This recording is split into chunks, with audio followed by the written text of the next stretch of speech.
बच्चों, आप लोगों को पूर्व कक्षा में मैं व्याकरण में बताया था, जिस संबंध में एक मानक भाषा शब्द का प्रयोग हुआ था, उसी के संदर्भ में मैं आपको बताने जा रहा हूं। यहाँ पर दिया हुआ है, भाषा में एक ही वर्ण या शब्द, यानी भाषा में एक वर्ण हो या एक शब्द हो या एक से अधिक उसका रूप होता है, एक वर्ण हो या शब्द हो, एक से अधिक रूप होता है।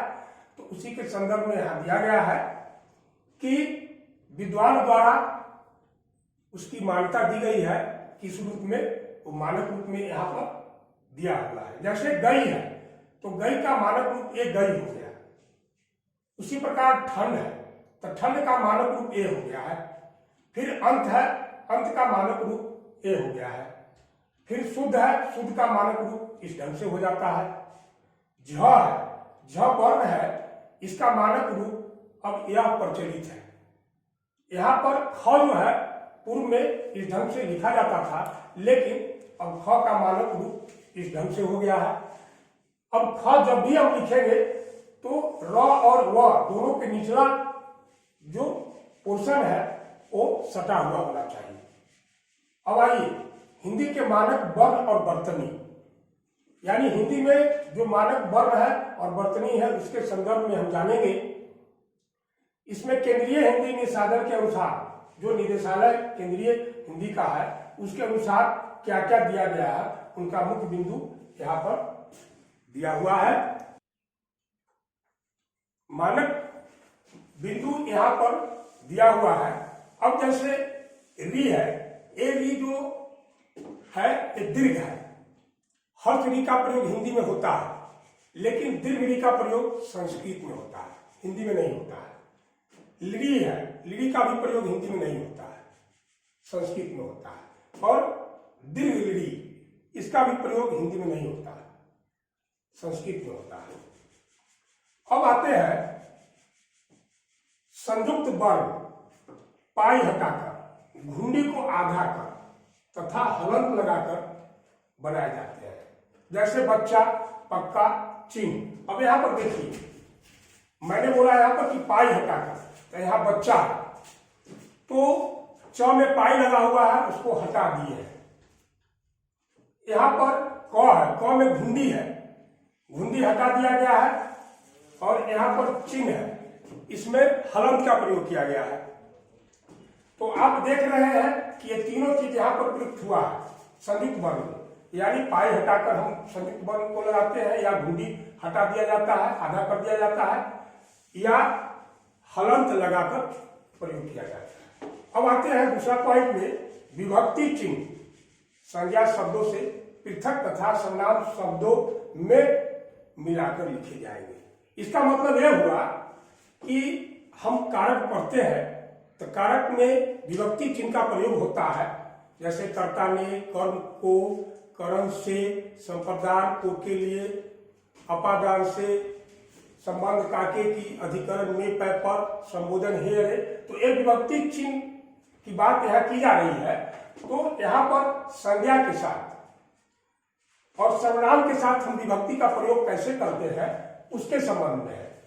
तो यहाँ पर देख रहे हैं कि संज्ञा के साथ जब प्रयोग किए हैं तो विभक्ति चिन्ह अलग लिखा गया है, लेकिन जब सर्वनाम के साथ विभक्ति चिन्ह का प्रयोग किया गया है तो इसके साथ लिखा गया है उसको, यानी विभक्ति चिन्ह साथ में है सर्वनाम में, और संज्ञा में विभक्ति चिन्ह अलग लिखा जाता है। इस चीज को ध्यान रखेंगे कि जब भी संज्ञा के साथ विभक्ति का प्रयोग करेंगे तो अलग लिखेंगे, और जब सर्वनाम के साथ विभक्ति का प्रयोग करेंगे तो उसको हम साथ साथ लिखेंगे।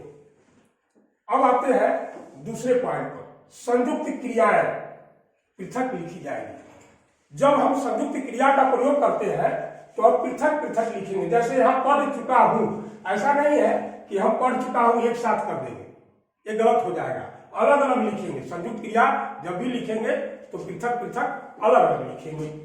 अब हम आते हैं अव्यय का हम प्रयोग करते हैं तो कैसे करते हैं।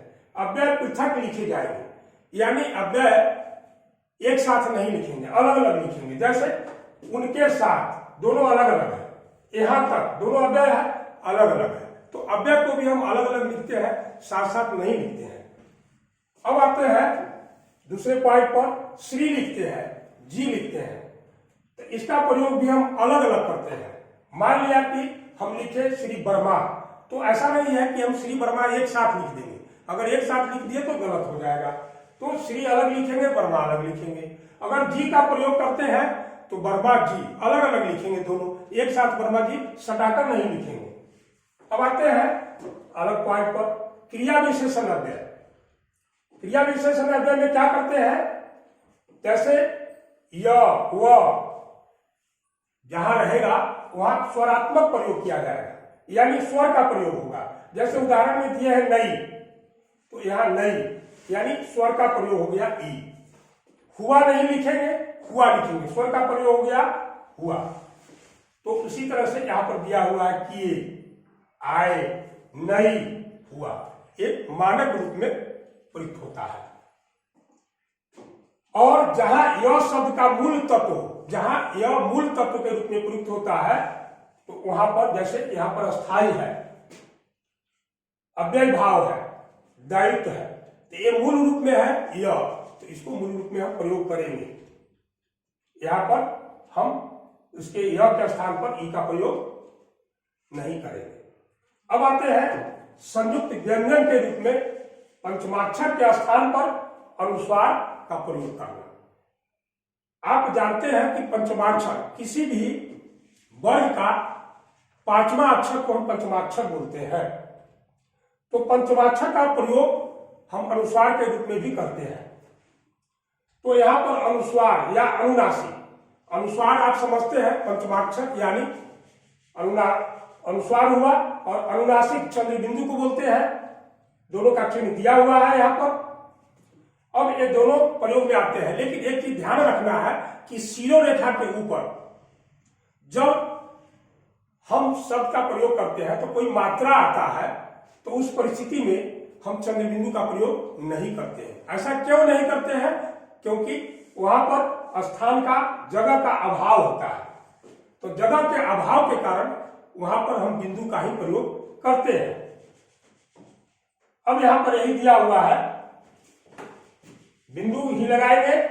जैसे उदाहरण में मैं दिया, तो मैं का यहां पर अनुस्वार होता है मैं के साथ, तो यहां अनुस्वार का प्रयोग किया है, क्योंकि यहां पर चंद्र बिंदु का प्रयोग होना चाहिए था, लेकिन जगह का अभाव है, क्योंकि मात्रा शिरो रेखा के ऊपर मात्रा का प्रयोग किया गया है, इसलिए जगह का अभाव है, तो यहां पर हम अनुस्वार का ही प्रयोग किए हैं, चंद्र बिंदु का प्रयोग नहीं किए हैं। लेकिन अन्यत्र चंद्र बिंदु का प्रयोग होगा, जैसे आंगन लिखे, चांद लिखे, तो उसमें चंद्र बिंदु का प्रयोग है, शिरो रेखा के ऊपर कोई मात्रा उसमें नहीं है।